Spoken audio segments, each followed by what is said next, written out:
안녕하세요. 오늘은 간단하게 초칭 낚시에 대해서 설명을 좀 드리겠습니다.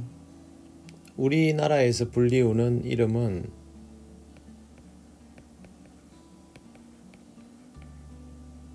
초칭, 제등, 초롱 이런 이름입니다. 다 똑같은 이름이고요. 제등 낚시라는 것은 이제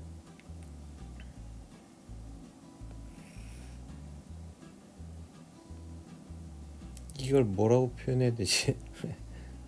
어쨌든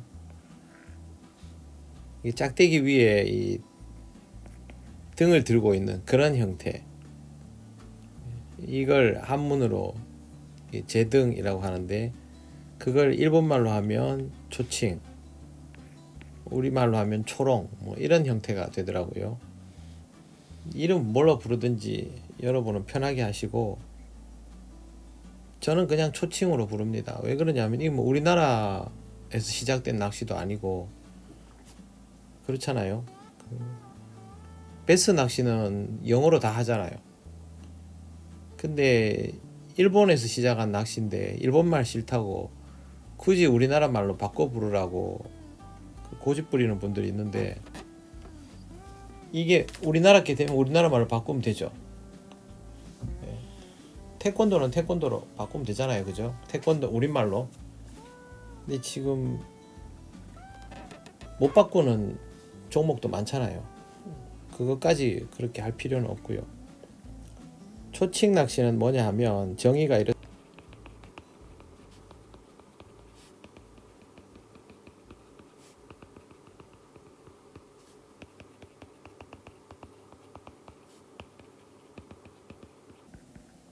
낚싯대 길이만큼의 수심을 공략하는 낚시법. 그래서 초칭 낚시의 공략 수심이죠. 공략 수심. 이거를 타나라고 부르는데, 이거는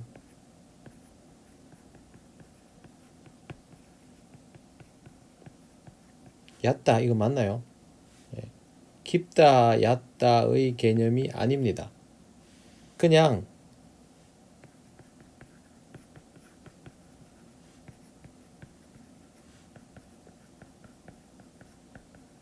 낚싯대 길이만큼, 이게 딱 정의입니다. 무슨 뜻이냐 하면,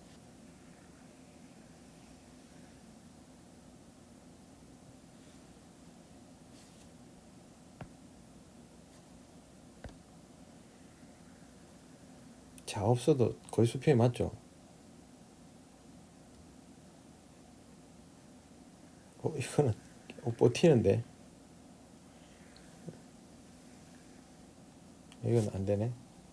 자, 이렇게 해가지고 해봅시다.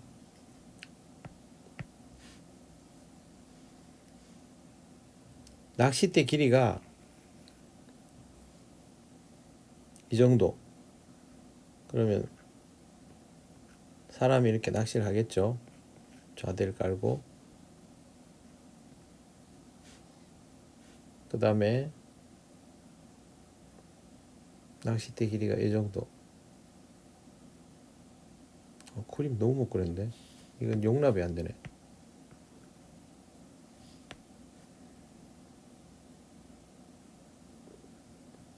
아무리 졸라맨이라도, 그죠?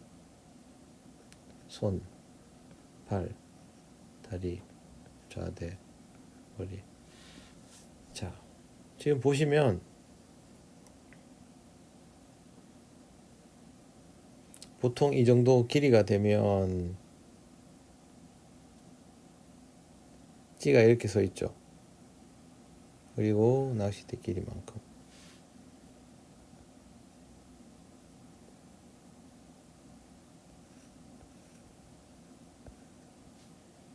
이거는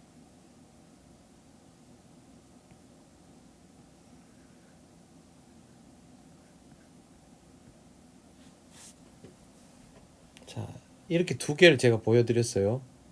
초칭은 이 두 개를 다 초칭이라 합니다. 왜 그러냐면 길이만큼이죠. 이걸 가지고 뭐 심주 초칭, 뭐 주주리 초칭 이렇게 말하지 않아요. 그냥 초칭. 초칭에는 그래서 항상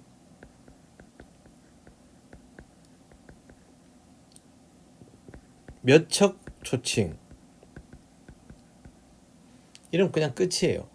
이렇게 이거 굳이 말하면 이거는 심주 탄화를 공략한 조칭. 그런데 이거는 뭐 중간 수심을 공략하는 거. 그렇게 설명은 할 수 있지만 실제로는 초칭은 이 둘을 다 포함해요. 그냥 낚싯대 길이만큼. 이렇게 하다가 초칭을 하는데 이 줄이 낚싯대가 더 길어서 이게 한 바닥에 바닥 한 20cm 이내, 그죠? 아니면 거의 바닥 10cm 이내, 바닥에 붙거나 바닥에 붙었다. 그때 편의상 초이길이라고 부르기도 해요. 그게 초칭입니다. 초칭의 정의는 이렇습니다.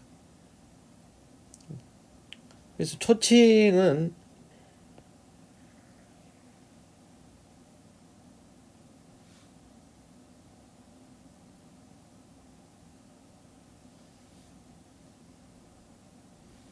낚싯대입니다. 낚싯대.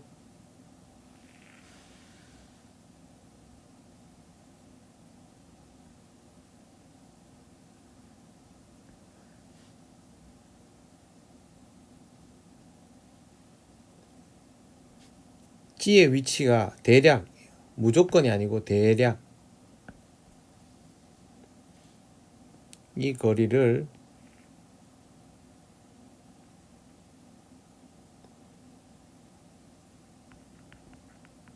찌 한 개 반,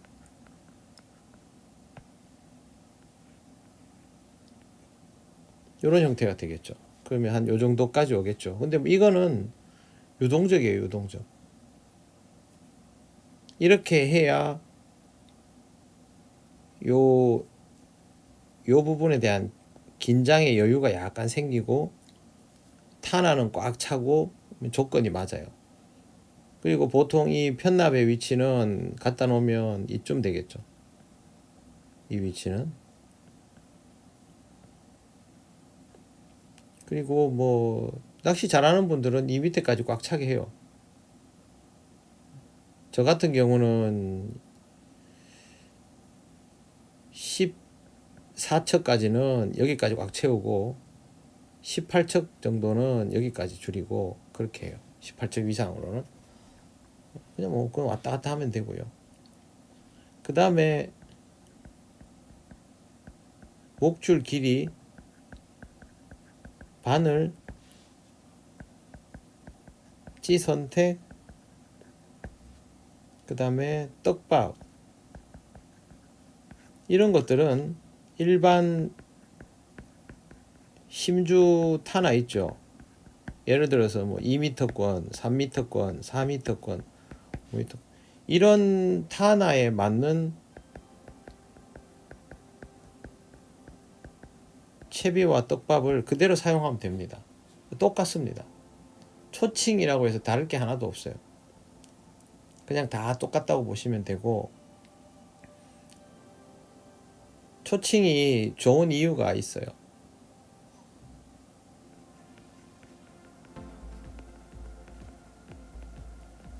깊은 층을 공략하고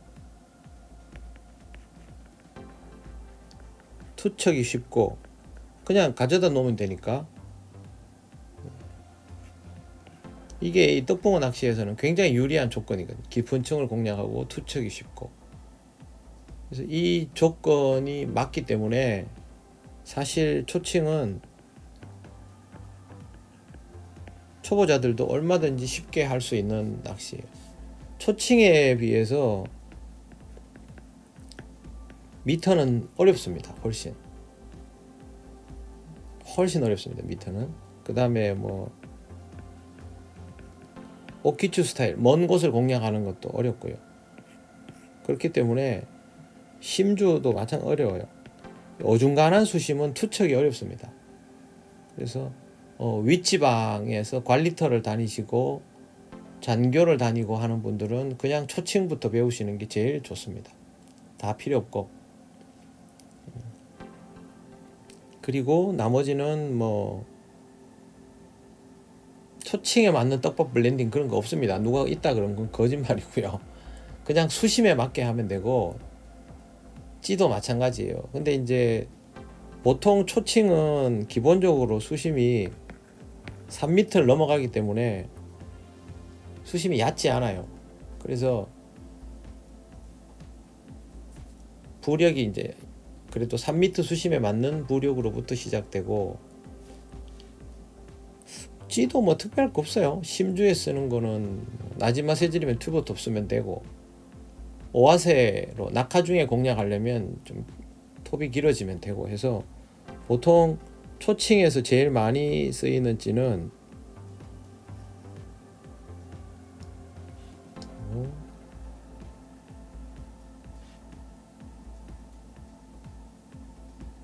대충 이렇게 해서 그 튜브톱 같으면 톱의 길이가 안 긴데요.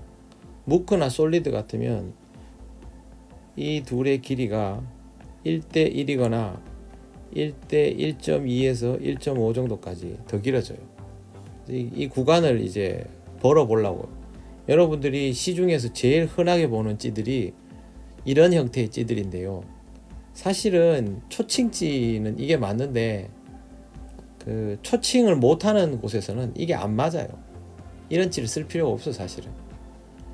근데 이제 초칭이 제일 익숙하게 많이 알려져 있다 보니까 이런 형태의 찌를 사용하게 되는 거예요. 초칭은 어렵게 생각할 거 없어요. 낚싯대 길이만큼의 수심을 공략하는, 짧은 촉으로 하면 뭐 깊지 않은 수심 공략하는 거고 긴 촉으로 하면 깊은 데 공략하는데 노지에는 초칭할 곳이 별로 없습니다. 아주 제한적입니다. 그래서 이 아랫지방 사람들은 초칭이 익숙지도 않고 투척도 잘 못해요. 시켜보면 투척이 안 돼 전부.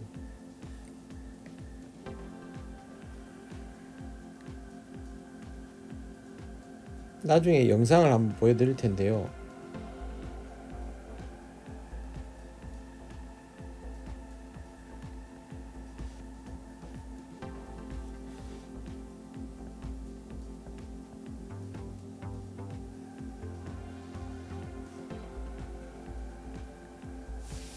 자, 보통은요.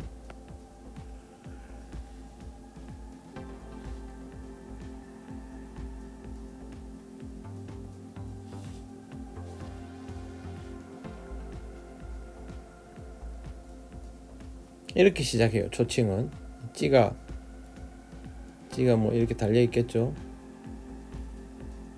그러면 초칭 낚시는 이 낚싯대 길이를 대충 계산해 보세요. 길이가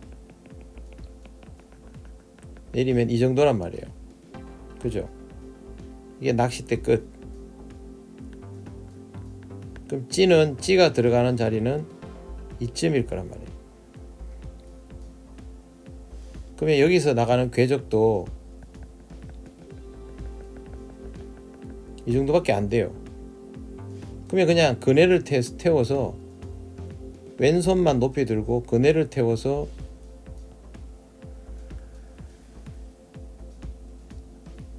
최대한 수면에 가깝게 떡밥이 날아가도록 해서 여기 놔주면 돼요. 착지.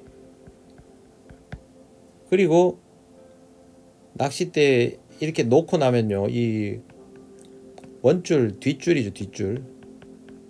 뒷줄 관리가 어렵거든요. 그래서 이 뒷줄을 대류에 휩쓸리지 않도록만 해서 그대로 놓아주면 돼요. 근데 이제 이 남부지방 사람들은 초칭을 안 해보니까 이걸 이 자리에 안 놓고 이쯤 놓는다고.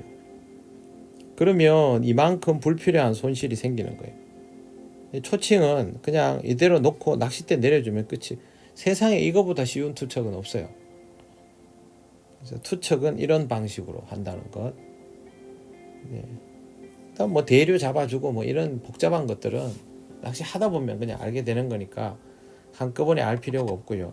초칭에서는 이 투척 방법만 어느 정도 익혀 놓으시고 그냥 기본적인 낚시를 하시면 됩니다. 개념은 어렵게 설명 안 드리겠습니다. 복잡하게 안 하고 요 정도만 알아두시면 되겠습니다. 네, 오늘은 여기까지 하겠습니다. 시청해 주셔서 감사합니다. 방법이 없네. 매길라니까.